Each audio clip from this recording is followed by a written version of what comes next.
आखिर क्यों live in relationship में रहने वाली एक लड़की ने बेइंतहा प्यार करने वाले बॉयफ्रेंड को जहर देकर मार दिया? आइए सुनते हैं पहले पूरी स्टोरी को। ग्रीष्मा नाम की लड़की, शेरोन नाम का लड़का, दोनों कन्याकुमारी के एक कॉलेज में मिलते हैं।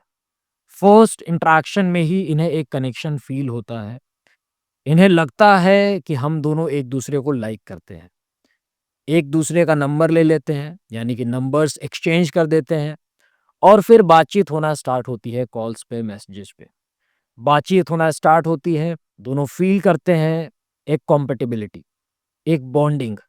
दोनों को लगता है कि हम दोनों को साथ रहना चाहिए। फिर दोनों प्यार का इज़हार करते हैं, प्यार हो जाता है, लगाव हो जाता है और शेरोन को यानी कि लड़के को कुछ ज़्यादा ही लगाव हो जाता है।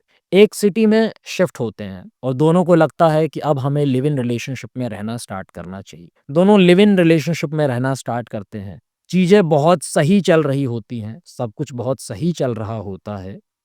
एक दिन पता नहीं क्या मति मारी जाती है ग्रीष्मा की कि वो एक एस्ट्रोलॉजर को कंसल्ट करती है। पूछती है अपने फ्यूचर के बारे में, अपनी मैरिड लाइफ़ के बारे में कि मेरी मैरिड लाइफ़ में क्या होगा, मेरे फ्यूचर में क्या होगा, मेरे हस्बैंड का क्या होगा, कौन मेरा हस्बैंड होगा, इस प्रकार की बातें वो पूछती है।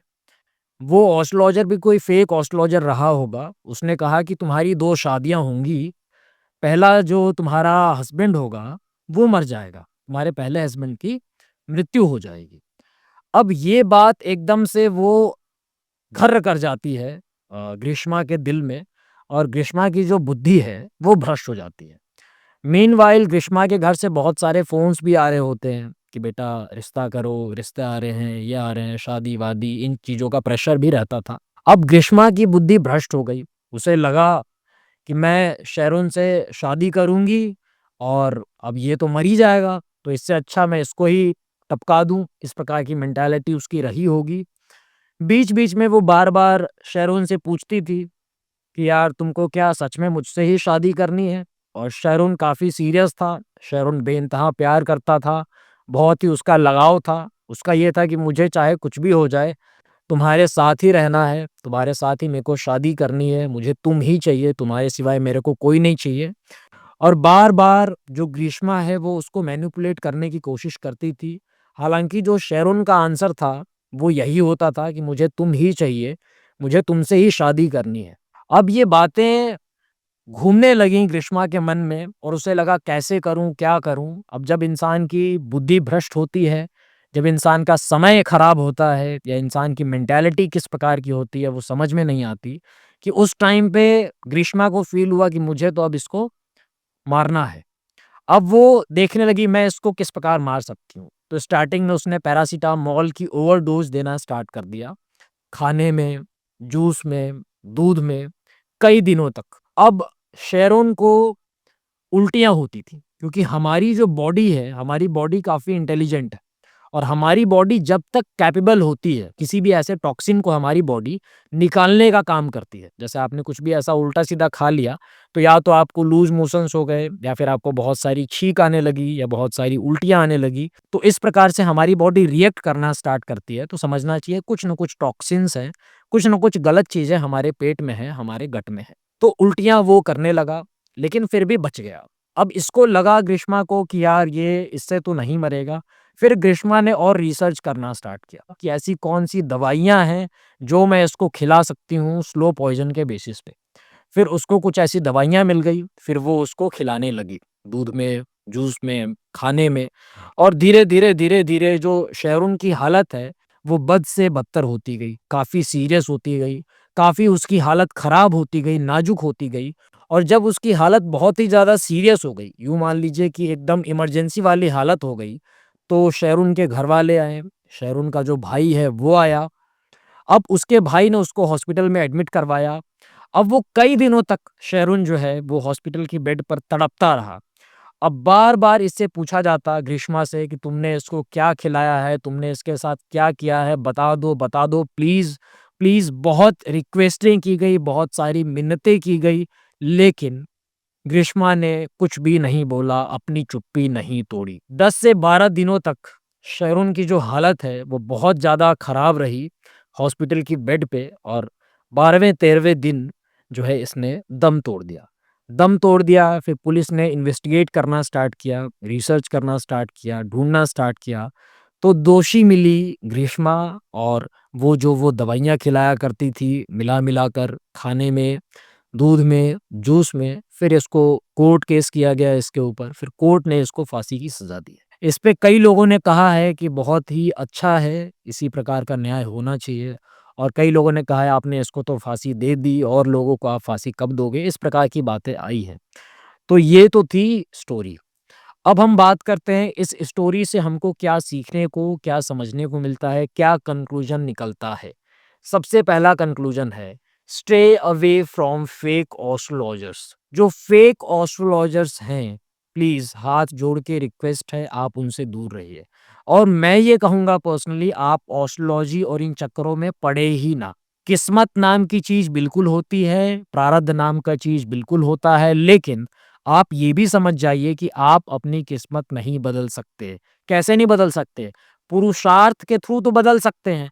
आप ये सोचे कि मैं पानी में जो है चावल फेंक दूँगा, यहाँ पे फूल डाल दूँगा, यहाँ पे शहद गिरा दूँगा, यहाँ पे ये कर लूँगा, यहाँ पे धागे बाँध दूँगा, यहाँ पे नींबू मिर्ची लटका दूँगा, तो इससे कुछ नहीं होगा। ये सब फालतू की बकवास की बातें हैं। भगवान श्री राम आए, भगवान श्री कृष्ण आए, उनको कितनी सारी कठिनाइयों का सामना करना पड़ा। तो आप ये सोचिए कि आप नींबू मिर्ची से, चावल सिंदूर से, फूल से, पानी से आप अपनी किस्मत बदल दें, आप प्रारब्ध काट लें, ये कर दें, तो वो नहीं हो सकता माय डियर। भगवान श्री कृष्ण ने अर्जुन को गीता सुनाई तो वो ये भी बोल सकते थे, हे कौन्तेय, हे गांडीवधारी, हे अर्जुन, तू चिंता मत कर, तू बस अपने रथ पे नींबू और मिर्च लटका दे, तेरा सारा भय दूर हो जाएगा। ऐसा भी बोल सकते थे। उनको इतने श्लोक क्यों बोलने पड़े? वो बोल सकते थे, तू काले घोड़े की अंगूठी वो पहन ले, सारी दिक्कतें, सारी तकलीफें, सारा भय दूर हो जाएगा अर्जुन, तू चिंता मत कर। उन्होंने तो ऐसा नहीं कहा। उन्होंने कहा, मामनु स्मर युद्ध च, मेरा स्मरण करते हुए युद्ध कर, और भी बहुत सारे श्लोक हैं। तो इस प्रकार की बातें हैं। तो हम फालतू की बातों में और फालतू एस्ट्रोलॉजर्स के चक्कर में नहीं पड़े। और ये जो एस्ट्रोलॉजर है, मैं दावे के साथ कह सकता हूँ, जिसके एड्स आते रहते हैं यूट्यूब पे, ये वहीं का कोई ना कोई फेक एस्ट्रोलॉजर होगा, जिसको कुछ एक बातें रटा दी जाती हैं। जैसे कस्टमर केयर वाले होते हैं ना, तो उनको बातें रटा दी जाती हैं, माफ़ कीजिएगा, माफ़ कीजिएगा, माफ़ कीजिएगा। तो इनको ये नींबू, मिर्ची, चावल, पानी, सिंदूर, ये बातें रटा दी जाती हैं। ऐसे रट्टू तोता वाली बातें करते हैं कि 6 महीने के बाद जॉब लग जाएगी, 2 महीने के बाद शादी हो जाएगी, इसके बाद ये हो जाएगा। लाखों लोगों ने अपने लाखों करोड़ों रुपए गँवा दिए हैं ऐसी एप्लीकेशंस के चक्कर में और ऐसे एस्ट्रोलॉजर्स के चक्कर में। तो प्लीज़ हाथ जोड़ के रिक्वेस्ट है, पुरुषार्थ करो, मेहनत करो, अपनी ओर से करो, करने से होगा, बिल्कुल होगा। भगवान का स्मरण करते हुए करो। अगर आप आध्यात्मिक हो, अगर आपको लगता है कि ऐसा ही है, तो भगवान का स्मरण करते हुए करिए। जैसे भगवान श्री कृष्ण ने कहा, मामनु स्मर युद्ध चर, मेरा स्मरण करते हुए युद्ध कर, वैसे ही भगवान का स्मरण करते हुए तू कर्म कर। देखिए, सनातन धर्म में बहुत सारे शास्त्र हैं, उसमें से एक शास्त्र ज्योतिष शास्त्र भी है, और मैं बिल्कुल मानता हूँ, लेकिन मैं इन एस्ट्रोलॉजर्स में बिलीव नहीं करता। मैं एस्ट्रोलॉजी को मानता हूँ, लेकिन ये जो एस्ट्रोलॉजर्स हैं, फेक एस्ट्रोलॉजर्स, जिनको एस्ट्रोलॉजी का बिल्कुल भी ज्ञान नहीं है, इन लोगों से आप दूर रहिए। और जो रियल एस्ट्रोलॉजर होगा ना, वो कोई यूट्यूब पे ऐसे 2-4 रुपए और कॉल वॉल इसके चक्कर में नहीं पड़ेगा। बहुत ही ईमानदारी के साथ बता रहा हूँ, हाथ जोड़ के। तो आप इस बात को समझ जाओ, इन चक्करों में मत पड़ो, अपने काम करो, हो रहा है होने दो, नहीं हो रहा है मत होने दो, कोई बात नहीं। लेकिन अपनी ऐसी की तैसी मत करवाओ ऐसे लोगों के चक्कर में पड़ के। नेक्स्ट कंक्लूजन है, do not trust anyone blindly. किसी को भी ब्लाइंडली ट्रस्ट मत करो। एक मेरे क्लाइंट थे, करीबन 2-4 साल पुरानी बात होगी, कम से कम 4 साल तो हो ही चुके होंगे। उनकी कहानी ये थी कि उनकी जो खुद की बहू है उस घर की, वो ज़हर दिया करती थी, स्लो पॉइज़न दिया करती थी खाने में मिला के हस्बैंड को और उनकी अपनी सासू माँ को। अब जब उनकी हालत काफ़ी बिगड़ने लगी, हेल्थ इश्यूज़ काफ़ी सारे होने लगे, फिर वो डॉक्टर के पास गए। डॉक्टर ने कहा, भैया आप तो आपको टेस्ट करवाना पड़ेगा। तो ब्लड का टेस्ट करवाओ, आप यूरिन का टेस्ट करवाओ, आप स्टूल का टेस्ट करवाओ, मतलब टट्टी का, पेशाब का और रक्त का, खून का टेस्ट करवाओ। टेस्ट करवाने में पता चला उसमें बहुत सारे ऐसे जो ज़हरीले एलिमेंट्स थे वो मिले। फिर खाने की फिर चेकिंग हुई, लैब टेस्टिंग हुई, फिर वहाँ पता चला कि यार यहाँ से दिक्कत आ रही है, समझ रहे हो आप? तो आपको अगर ऐसा कुछ दिखाई दे रहा है या फिर आपको कुछ ऐसा अनहोनी सा फ़ील हो रहा है, तो उसको आप नज़रअंदाज मत कीजिए। वैसे ही देखो समझने वाली बात है, शेरोन जी को जब उल्टियाँ हो रही थीं, तो इनको समझना चाहिए था कि मेरे को क्यों उल्टियाँ हो रही हैं। जब मैं सब कुछ अच्छा खा पी रहा हूँ, सही तरीके से रह रहा हूँ, मेरा लाइफ़स्टाइल बिल्कुल ठीक है, जब उसको वो पैरासिटामोल की ओवरडोज़ दी जाती थी, तो उसको फ़ील होना चाहिए था कि ऐसा क्यों हो रहा है। उसको डॉक्टर के पास जाना चाहिए था, उसको कंसल्ट करना चाहिए था, उसको समझना चाहिए था। लेकिन हम ये गलतियाँ करते हैं कि नहीं, ये तो हमसे प्यार करती है, ये तो लगाव है, मेरा इसका प्यार है, ये ऐसा कैसे कर सकता है? आप किसी के दिल-दिमाग में तो नहीं घुसे ना, आप किसी के मन में नहीं घुसे हो कि कौन कैसा है, कौन कैसा नहीं है। बाहर-बाहर से तो लोग आपको अच्छे दिखाई देते हैं, बाहर-बाहर से लोग आपको काफ़ी केयरिंग दिखाई देते हैं, काफ़ी लविंग-डविंग दिखाई देते हैं, लेकिन अंदर उनके अलग ही लेवल का गेम चल रहा होता है, समझ रहे हो आप? तो ये बात भी होती है, कुछ भी आपको ऐसा दिखाई दे कि समथिंग इज़ नॉट राइट, तो हो सकता है कुछ राइट ना हो। उसको ऑलवेज़ आप पॉज़िटिव लेने की कोशिश मत करो, थोड़ा-सा प्रैक्टिकली लो चीज़ों को कि हाँ, कुछ हो भी सकता है। तीसरी बात हम बात करेंगे, live in relationships are not easy. Court ने भी कहा कि ये जो लिव इन रिलेशनशिप है ना, ये आसान नहीं है और live in relationship is like use करके फेंक देना। और लिव इन रिलेशनशिप क्या, अब तो शादियों की भी बात ऐसी ही चल रही है। अभी 2 न्यूज़ हमको सुनने को मिली थी। पहली न्यूज़ ये थी कि यार वाइफ़ ने 30 लाख रुपए माँगे, अब हस्बैंड के पास थे नहीं, इनकी प्रॉब्लम काफ़ी और फिर इन्होंने सुसाइड कर लिया। और एक और केस लक्षिता और बजरंग, वहाँ पे बजरंग जी ने लक्षिता को पढ़ाया, लिखाया, सपोर्ट कराया, गवर्नमेंट उनको जॉब मिली, टीचर बन गई मैडम जी। फिर मैडम जी बनने के बाद उनकी डिमांड हो गई कि हमको 1 करोड़ रुपया चाहिए, 1 करोड़ रुपया दोगे तो ये रिश्ता रहेगा, नहीं तो नहीं रहेगा। अब इस प्रकार की तो मेंटालिटी बन रही है। अब हम किस चीज़ के बारे में विश्वास करें, किस चीज़ के बारे में विश्वास नहीं करें, ये आप लोग ही बताओ। अब हम कैसे बोल दें कि हाँ, ये यही चीज़ गलत है? शादी वाली बातों में भी कोई श्योरिटी नहीं है, वहाँ पे भी कोई सर्टेनिटी नहीं है। पता नहीं किधर जा रहे हैं हम लोग, किस डायरेक्शन में जा रहे हैं, गॉड नोज़। तो आप लोग प्लीज़ कमेंट करके बताइए कि आप लोगों की क्या सोच है? हालाँकि of course live in relationship is not easy, it's tough और इसमें बहुत सारी ऐसी कहीं न कहीं हमको चीज़ें सुनने को मिली हैं पास्ट में भी कि उसने उसको काट के फेंक दिया, उसने उसको काट-काट के फ्रिज में रख दिया, इस प्रकार की बातें आप बताओ। ऐसी बातों से क्या होगा?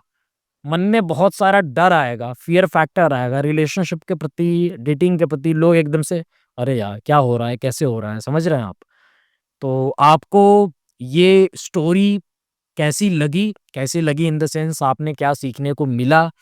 और आप प्लीज़ बताएँ आपका अपना क्या पॉइंट ऑफ व्यू है? और अगर आप चाहते हैं कि मैं आपको वन ऑन वन गाइड करूँ, आपकी स्टोरी सुनूँ, आपकी प्रॉब्लम्स के लिए आपको कंसल्ट करूँ, आपको सॉल्यूशंस दूँ, तो आप one on one session book कर सकते हैं, व्हाट्सऐप कर सकते हैं मेरी टीम को 8290343014 पे।